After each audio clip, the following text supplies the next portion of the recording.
corresponding admired and respected speakers. Let us all welcome for playwriting, for District Pangasinan Representative and Culture and the Arts Advocate, Congressman Toph De Venecia. Let's all watch this video. Para mahihiraw sa dito sino? Sino yun?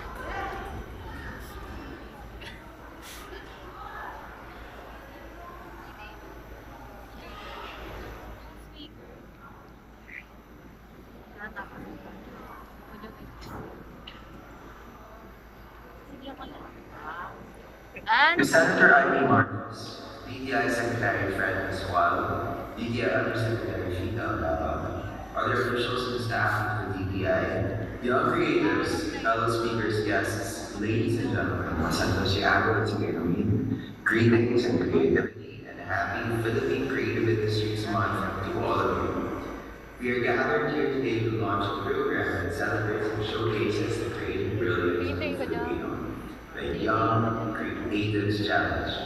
This competition spotlights creativity, ingenuity, and innovation of the young creatives in the fields of songwriting, screenwriting, playwriting, graphic novel, animation, development, and even online content. Hindi tayo pwede ba? Nakita lang natin kanina yung sayaw nila, grabe. Diba, lupit na. Kaya mo, habang nagsasayaw, pumasok sa... We launched the Young Creatives Challenge in celebration of the Creative Industries Month, which has been designated in September of every year, following the enactment of the Philippine Creative Industries Development Ang kagandaan na pero... September also happens in the Philippines. Ang kaganda, ano, tuloy-tuloy yung sayaw. Hindi, ano. Films that are showing in theaters nationwide. As we move towards the stretch of this month-long celebration that has taken us from the Metropolitan Theater. Ibig sabihin si Sir, ano lang, marami na naatinan si Sir na ganito. Marami na and have celebrated creativity with us. Has acknowledged the resilience and adaptability displayed by artists and creators in the face of unprecedented challenges.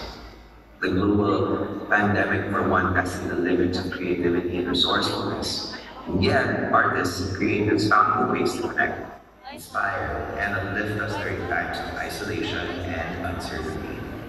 Dear friends, young creatives, may I now proceed to the topic that is very close to my heart, for which I was invited to speak before you today, theater production.